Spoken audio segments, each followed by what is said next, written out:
With major tax law changes set for 2026, it's more important than ever to act now.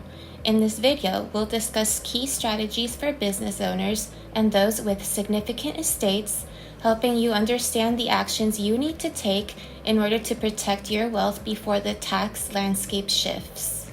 Hi everybody, my name is Champ Rawls from the Rawls Group. I've got a colleague who can introduce himself here. Doug McCullough from the Crady, Jewett, McCulley in Houren in Houston, Texas. And one thing that Champ and I have in common is that we're both members of IR Global. It's how we met. So that's part of the reason we're doing the program. Yeah, and I think one of the things that we wanted to discuss is the economic platforms before us. Of note, we have tried to schedule this, I think, 3 times. The first time we rescheduled because there was some invigorating tax policy that we thought were going to come out from the candidates. And that was a couple weeks ago. We learned a couple things. We had one scheduled before the first debate the day before, and we both agreed that we might learn some great things from this debate. And so we decided to push this off. And I think both of us can agree that among many great things that were said, we didn't learn really anything about the economic platform that either candidate has before us. And so one of the things, this is not a political discussion, I think from the perspective of both of us, what I would like to just address and look at is what we know, what's in front of us, what are the potential things that are being talked about. And from the perspective of, the people that I and you work with, how can we assist them in looking at the strategies in front of them? And like a conversation about sort of the horse race, who's winning or losing. But I think one thing to sort of frame this, because I know there's a lot of people that sort of right after the debate said, that Harris clearly beat Trump in the debate. But I do tend to follow Nate Silver, the pollster, just to see what his thoughts are. And before the debate, he had Trump, the likelihood of Trump winning the Electoral College was 65%. And then after the debate, you still had him at 60% chance of winning the Electoral College. And I'm not saying that to endorse Trump or Nate Silver's model as much as to say, this is still really close. And so that's the reason it's still worthwhile for us to have this conversation and say, what's likely to happen in both the presidential election and then all these crazy proposals that are being made. Like, let's take a look at what's the likelihood that candidate, if they win, how can they actually get this implemented? Because so many of these things are just, as we say, silly season talking points, and they actually involve Congress. But I think that what we do know is that, as you and I have had the conversation multiple times about the TCJA sunset, that's not silly season talk. We know what the law is about to be in 2026 when the law changes and goes back to the prior tax law. Do you want to talk a little bit about that? Yeah, I think it's one of the things that it's what we know. And what we know, which is actual law today, is that every individual has a state tax credit today in 2024 of approximately $13.6 million. Next year, that will go up to probably $13.89 million. In 2026, it goes back down to the law of 2016, which was $5 million. And so from the perspective of what we know, this is a time of fact that the conversations that I'm having with my clients are, what can we do? And I think that's the big conversation out there right now. It's essentially the concept of use it or lose it. The important thing there is to point out that it's a unified credit, meaning it's the estate tax credit or it's a lifetime gift credit. So correct. We're not having a really morbid conversation about you need to plan the time of your death between now and 2026. It's the lifetime planning opportunities. Yes, you had a very, very good point. And I think that's the conversations that advisors that we really want to encourage people to have with their clients, and I'm sure they all are, but it's a as you had just said, it's a tough conversation because most people go, oh, we're talking about my death. And I try to reframe it as in, no, we're talking about the gift opportunity of your life. And between now and essentially 15 months from now, if you've done nothing, you have approximately $16 million in credits for a married couple, 8 million apiece, which would be 5 million to the 13 million, which is the Trump tax credits today, to be able to utilize, or in the event you do nothing, it goes away. And so from the perspective of strategizing, it was a really good point, this is not a morbid conversation of talking about your death, it's strategizing about what we can do with your life.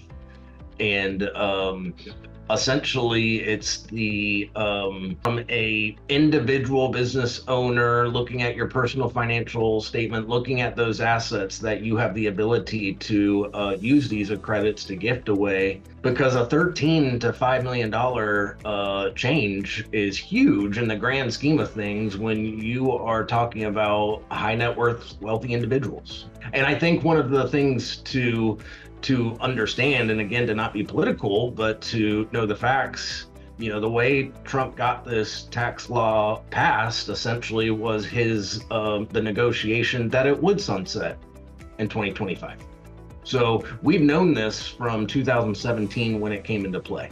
And I think from a logistics standpoint, one of the things that we're really encouraging people to look at strongly is do as much as you can this year.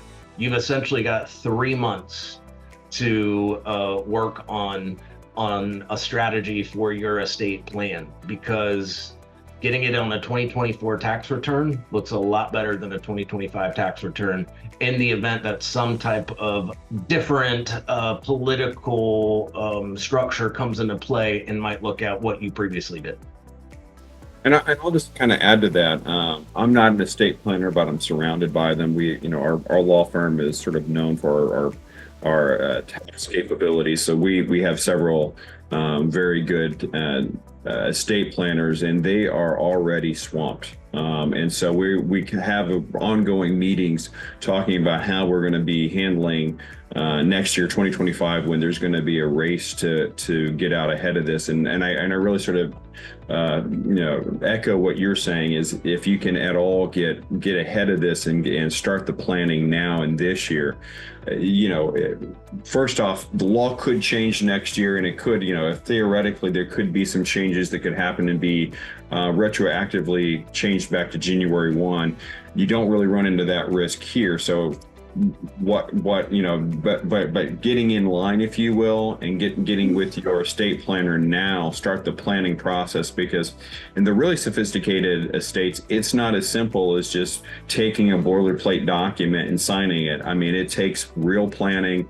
And if we're talking about let's say a wealthy business owner that owns multiple businesses that wants to put them into a trust and make a lifetime gift through the trust, this can be a longer process of really understanding all the moving parts. And so you do not want to wait until the last minute or even the last few months, because it's going to be difficult to get the attention that you want. And it's a much better idea to get out ahead of the project and the planning now. And I would also say, and this can kind of tie into some of the other proposals, is if some of the planning involves actually finding liquidity and selling off like one of your business holdings, that process can take months, both to find a buyer. That could take months alone, and then the negotiation can take several months. So all in, you might be looking at a 6 to 9 month process of selling off one of your businesses you own, if that's necessary for some of your liquidity planning for as part of your lifetime gifting. So getting with your advisors early and starting thinking about what that process looks like really is critical. And I don't want to be self-serving, but it is what it is. The people who we're talking to, if you're net worth and business owner and this is even a subject that you understand, your net worth is more than $28 million. So the odds that your structure is complicated, complex, is very high.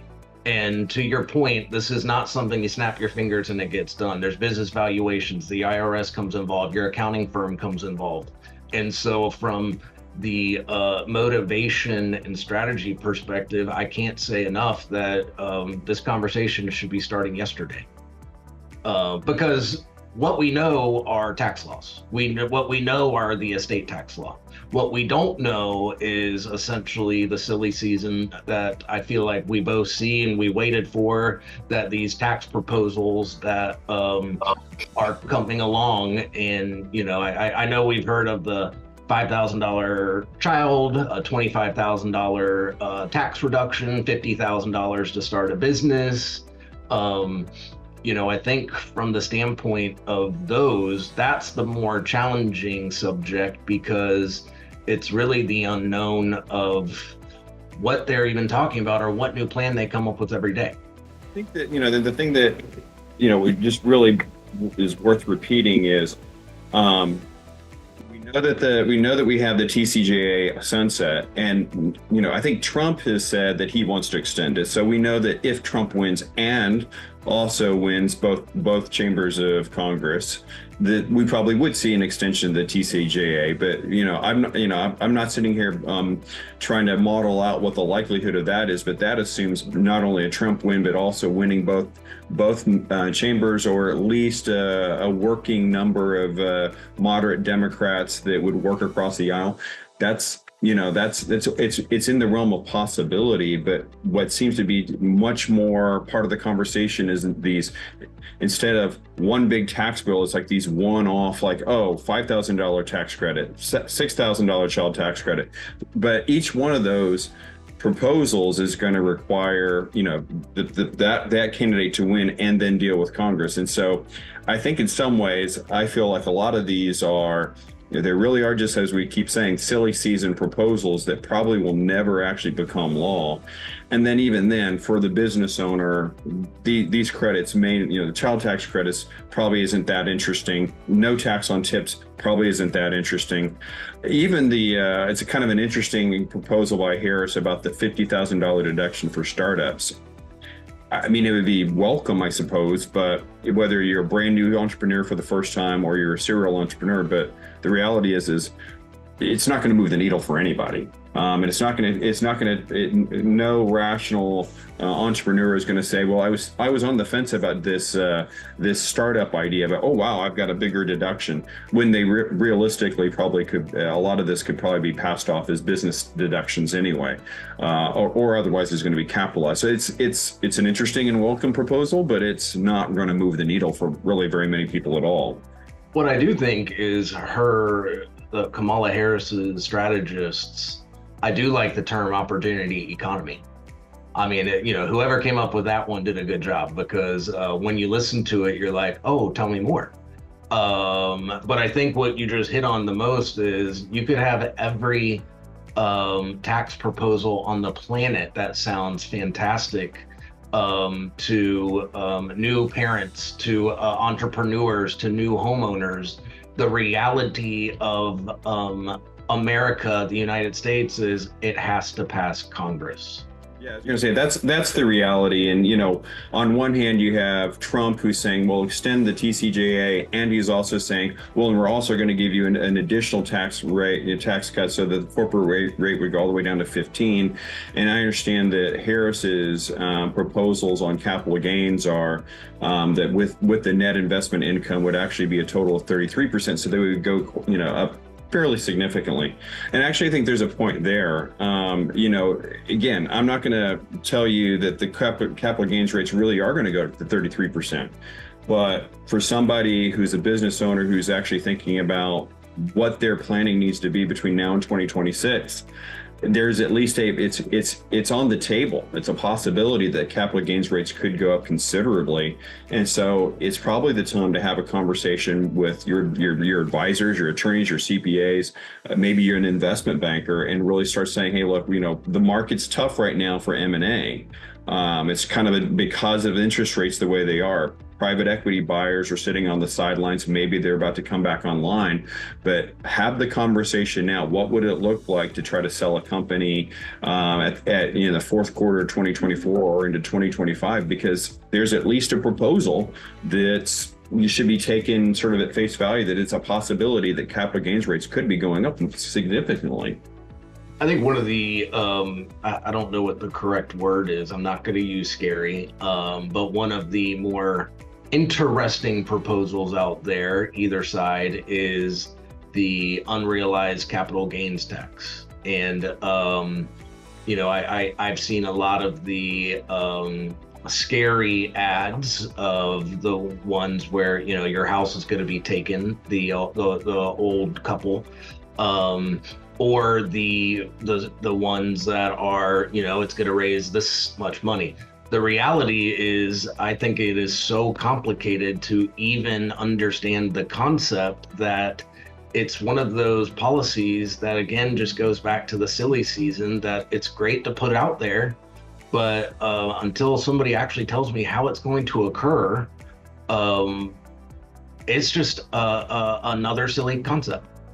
I think that all the commentary I see from people that write about tax policy, for instance, from an economic perspective and policy perspective, I don't see anybody who's taking the idea terribly seriously. I don't think there's much likelihood it would actually pass. It would be tremendously complicated, and what would happen is it would be you basically create a cottage industry of tax attorneys and tax CPAs that would be advising the very wealthy how to avoid paying the unrealized capital gains rates. And so in that sense, there would be workarounds, but they wouldn't make economic sense. And so I think at the end of the day, cooler heads will probably prevail regardless of the outcome of the election. I just don't think it's going to pass. And I wouldn't, if I were a business owner or an investor, I wouldn't lose sleep over it right now. And I think one of the things that should be noted in this, because we keep on talking about all of this stuff, that it really does take Congress to pass these laws. But I mean, and I don't know how many times you've heard this story, but I had a client, I think it was the 3 or 4 months before Biden came into office.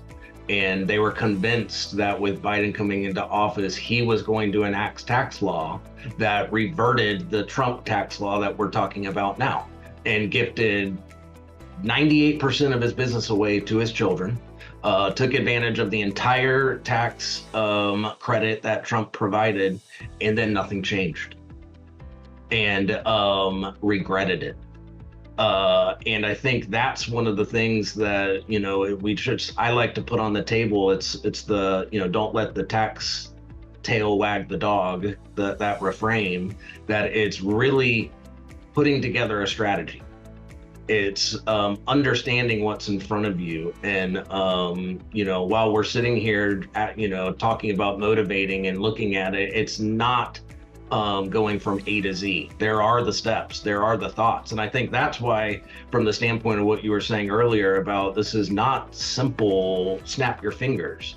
Because once you do have the strategy, then you have to find the attorney to get it done, the accountant to get the valuations done. All of that stuff comes together. So it's not a one-day project. It is a 6 to 9 month project, as you said. So as much as I can, say again, if start yesterday.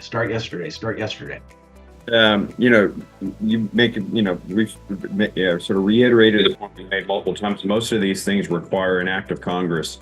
What probably doesn't is former President Trump's proposal to increase tariffs by 10 to 20% across the board, and possibly as high as 60% on Chinese imports.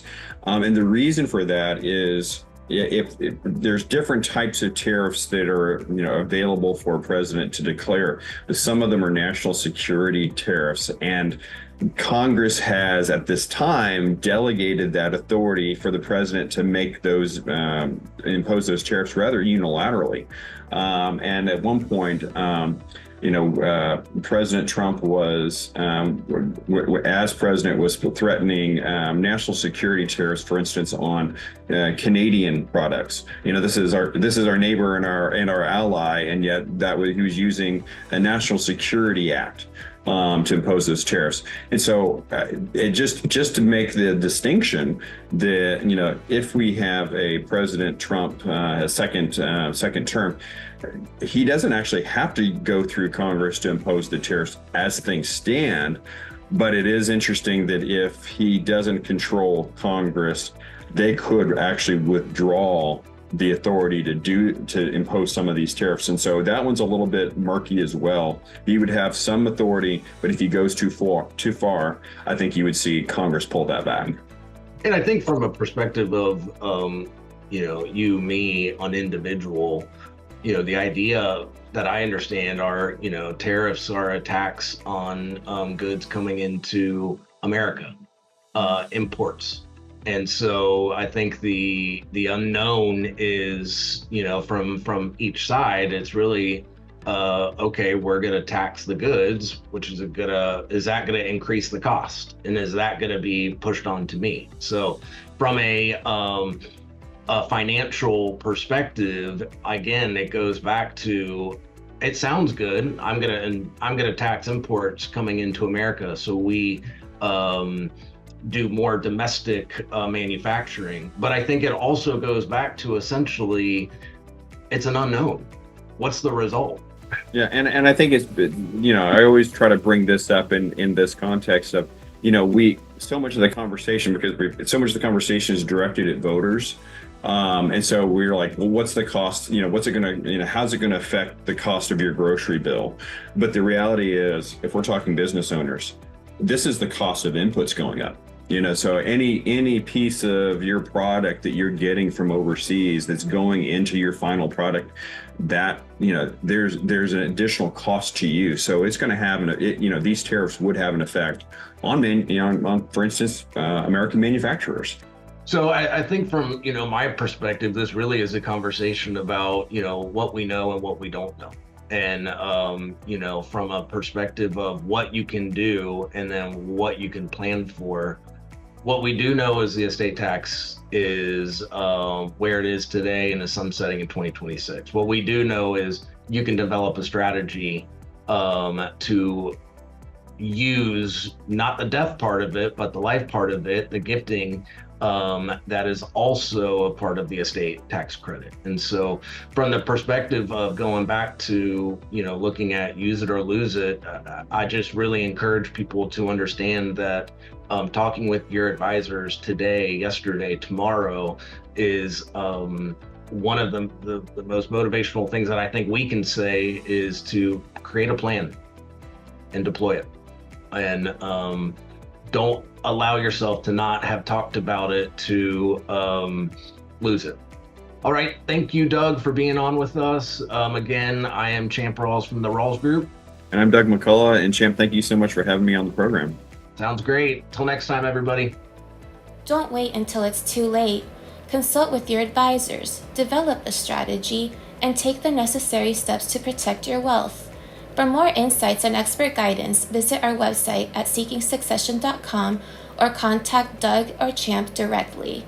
For more resources and updates, be sure to follow us online and stay informed.